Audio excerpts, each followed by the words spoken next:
Você já parou para pensar o que os brasileiros realmente acham do julgamento do ex-presidente Jair Bolsonaro? Uma nova pesquisa da Atlas Intel revela números que podem surpreender e que talvez mudem os rumos da política nacional. Você sabia que 52,3% dos brasileiros concordam com a condenação de Bolsonaro por tentativa de golpe de Estado? E que 44,2% são a favor de uma anistia ampla para ele? Fica comigo até o final, porque além dos dados mais quentes, eu vou mostrar quem os brasileiros querem que lidere a direita no país e o impacto disso para 2026. Aproveite e já comente. Você acha justa a condenação? E sobre a anistia, você é a favor ou contra? Antes de mergulhar nos números, é importante saber de onde vêm esses dados. Essa é a pesquisa Atlas, uma das mais respeitadas do país. Foram ouvidas 7.291 pessoas em todo o Brasil entre os dias 10 e 14 de setembro de 2025. A margem de erro é de apenas um ponto percentual, com 95% de confiança. Ou seja, é um retrato muito preciso do que o brasileiro está pensando agora. Quando perguntados se concordam com a condenação de Jair Bolsonaro por golpe de Estado, 52,3% dos entrevistados disseram que concordam, enquanto 46,6% discordam. 1,1% não souberam opinar. Quanto à pena de 27 anos e 3 meses imposta pelo STF, cerca de 46% dos entrevistados acham que ela é maior do que deveria. 34% disseram que é menor do que deveria, enquanto 14,9% acham que o tempo de pena definido é justo. 5,1% não souberam responder. Diante desses números, pergunto: você acha que essa pena é exagerada, insuficiente ou adequada? Escreva sua opinião nos comentários e nos ajude a entender qual é o entendimento da nossa audiência sobre um tema que vai influenciar diretamente as eleições do ano que vem. A pesquisa também perguntou se o julgamento foi imparcial. Aqui os números dividem muito. 49,5% dos entrevistados acreditam que o julgamento foi completamente imparcial. 33,1% acham que o julgamento foi completamente parcial. 6,6% consideram que foi menos imparcial do que deveria. Há ainda 10,7% que não souberam responder. Ou seja, quase metade acredita em justiça imparcial, mas há uma fatia grande que enxerga que o Supremo Tribunal Federal agiu politicamente. A condução desse julgamento e esses números preocupantes aumentam o senso de injustiça em parte relevante da população e alimentam a descrença na justiça. Combinado ao sentimento de polarização que tem nos assombrado nos últimos anos, isso pode colocar nosso futuro como uma só nação em risco. Quando questionados se acreditavam que o ex-presidente Jair Bolsonaro participou de um plano de golpe de Estado em 2022, 53,4% responderam que acreditam que ele de fato participou. 42,1% acham que não, e 4,5% não souberam responder. Quando instados a manifestar se apoiam a condenação de Bolsonaro ou sua anistia, 53,3% dos entrevistados responderam que apoiam sua condenação, enquanto 44,2% são a favor da anistia. Isso mostra que, embora uma maioria apoie a condenação, há uma parcela expressiva favorável ao perdão, o que abre debate sobre justiça, reconciliação e política de punição. Quando surge a pergunta: as investigações judiciais contra Jair Bolsonaro constituem perseguição política? Mais uma vez, a população brasileira se divide. 52,9% dizem que não é perseguição, enquanto 46,9% pensam que Bolsonaro está sendo perseguido injustamente. Chama a atenção que entre março de 2025 e setembro de 2025, o número de pessoas que acreditavam em perseguição caiu de 48,6% para 46,9%.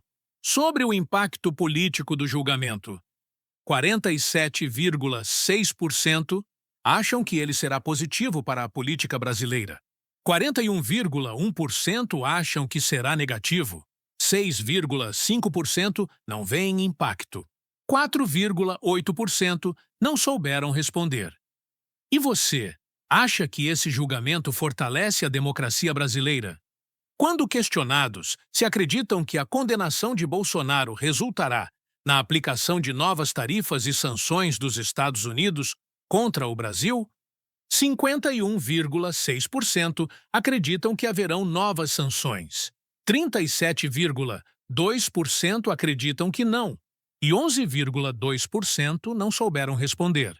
Sobre a anistia ampla, geral e irrestrita para líderes políticos e manifestantes investigados pelos atos de 8 de janeiro, 57,3% são contra, 40,6% são a favor e 2,1% não souberam responder.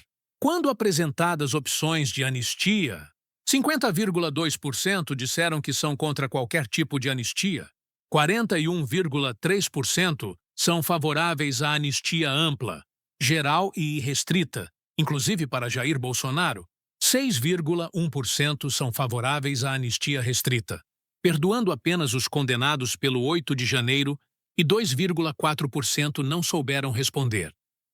Na manifestação do 7 de setembro na Avenida Paulista, em São Paulo, o governador Tarcísio de Freitas encerrou seu discurso com a seguinte declaração. Talvez, porque ninguém aguenta mais. Ninguém aguenta mais a tirania de um ministro como Moraes. Ninguém aguenta mais o que está acontecendo nesse país. Vamos para a vitória, vamos para a anistia. Eu tenho certeza que nós vamos chegar na anistia. Diante disso, 49,1% dos entrevistados discordaram totalmente. 43,5% concordaram totalmente. 5,9% concordam parcialmente. E 1,3% discordam parcialmente. A pesquisa quis saber ainda se Tarcísio de Freitas deve se envolver ativamente na campanha pela anistia. 50,5% acreditam que ele não deveria se envolver. 43,3% acreditam que ele deve se envolver. E 6,2% não souberam responder. Quando a pergunta mudou para se esta for a postura adotada por Tarcísio de Freitas em uma eventual candidatura para a presidência da República em 2026, qual a chance de você votar nele? 54,5% disseram que não votariam nele. 31,8% disseram que com certeza votariam, enquanto 11,5% disseram que isso aumentaria as chances de votar nele. A última pergunta me chama a atenção, pois, em nosso último vídeo, vimos que Lula lidera em todos os cenários testados, inclusive quando disputa contra Tarcísio, o que mostra uma diferença dos levantamentos anteriores. Creio que a inflamação causada pelo ápice do julgamento pode ter afetado os números da direita neste momento. Porém, caso a tendência de que, com a condenação de Bolsonaro, Tarcísio se torne o principal nome da direita para 2026 se mantenha, acredito que ele ganhará novo fôlego. Ao dizer isso, o falo por 3 motivos. Primeiro, a eventual candidatura de Tarcísio representaria um amplo acordo que abrangeria desde partidos da centro-direita até partidos da direita extremada, garantindo ampla base eleitoral, palanques em todas as grandes cidades brasileiras e os maiores orçamentos e tempos de TV dos últimos anos. Segundo, sua candidatura poderia representar o anseio de parte crescente da população que deseja o fim da polarização que vimos ser acirrada nos últimos anos. Terceiro, apesar de o Partido dos Trabalhadores saber disputar eleições como ninguém no país, ainda mais quando está comandando a máquina, o fato de atualmente ter um Congresso dominado pela oposição, com sua base derretendo, e a possível piora da economia, em decorrência de eventuais sanções americanas, podem deixar o presidente Lula em maus lençóis, queimando-o tal qual ocorreu com seu ministro da Fazenda, Fernando Haddad. Quando perguntados sobre quem deveria liderar a direita e as pautas conservadoras nos próximos anos, vemos que Jair Bolsonaro continua sendo o principal nome da direita, pois 43,1% o escolheram como principal nome da direita. O jovem deputado federal Nicolas Ferreira vem em seguida, sendo escolhido por 22,5%. Eduardo Bolsonaro foi escolhido por 13,8%. Tarcísio de Freitas foi lembrado por 9,9%.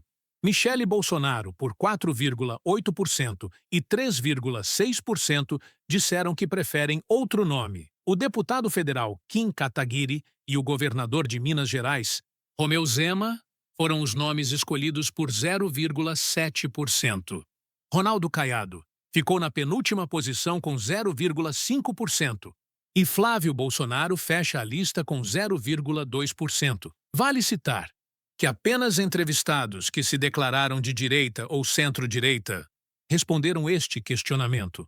Quando perguntados se Jair Bolsonaro deveria desistir de concorrer em 2026, 49,6% disseram que sim, enquanto 38,8% disseram que ele deve continuar. Para os que votariam nele, mas acham que ele não deveria concorrer, o nome preferido para substituí-lo é o governador de São Paulo, Tarcísio de Freitas, que foi escolhido por 46,3%. 25% escolheram o deputado federal Eduardo Bolsonaro, enquanto 21,5% escolheram a ex-primeira-dama Michele Bolsonaro. Ronaldo Caiado foi a escolha de 3,2%. O senador Flávio Bolsonaro foi escolhido por 2,5%. Romeu Zema por 0,9%. E o governador do Paraná, Ratinho Júnior, fecha a lista com 0,5%. Agora quero saber, na sua opinião, quem é o nome mais forte para herdar o capital político de Jair Bolsonaro nos próximos anos? Escreve aí nos comentários. Entre os entrevistados que responderam que votariam no ex-presidente Jair Bolsonaro, a pesquisa também mediu quão leais são os aliados de Bolsonaro. Para os respondentes, a mais leal a Bolsonaro é sua esposa Michele, que para 88% dos entrevistados é totalmente leal ao seu marido. Na segunda colocação, aparece Nicolas Ferreira, que para 85% dos entrevistados é totalmente leal a Bolsonaro. Em seguida, aparecem Eduardo Bolsonaro e Flávio Bolsonaro, com 82% e 81% dos entrevistados crendo em sua total lealdade ao pai. Para 65%, o governador de São Paulo, Tarcísio de Freitas, é totalmente leal ao ex-presidente. Enquanto o governador de Minas Gerais, Romeu Zema, só é considerado totalmente leal por 31%. Encerrando a lista, surge o governador do Paraná, Ratinho Júnior, que é considerado totalmente leal a Bolsonaro, apenas por 22% dos entrevistados. Esses números não são apenas estatísticas, são um retrato vivo de um Brasil em transformação. Eles mostram um país dividido não só entre direita e esquerda, mas entre diferentes visões de justiça, responsabilidade e perdão. Estamos diante de um momento histórico que pode definir os próximos anos de política no Brasil. A decisão sobre condenação, anistia, liderança e até mesmo a confiança nas instituições está nas mãos de todos nós, como sociedade. E é por isso que eu quero ouvir você. Com base nesse levantamento, para onde você acha que esse cenário vai? O que esses dados indicam para as eleições de 2026? Escreva nos comentários. Compartilhe este vídeo com seus amigos e participe desse debate. A sua opinião pode aparecer em um próximo vídeo. Se inscreva no canal e ative as notificações para acompanhar as próximas análises exclusivas. Juntos podemos entender melhor o presente e construir um futuro político mais consciente.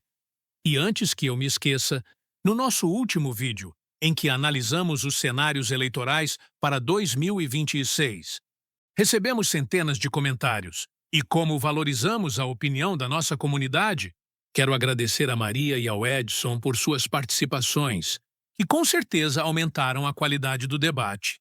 Sempre com respeito, é claro. Obrigado a cada um de vocês. Se quiser ver seu comentário lido aqui no próximo episódio, já deixe sua opinião sobre o tema de hoje aí nos comentários. Até o próximo vídeo.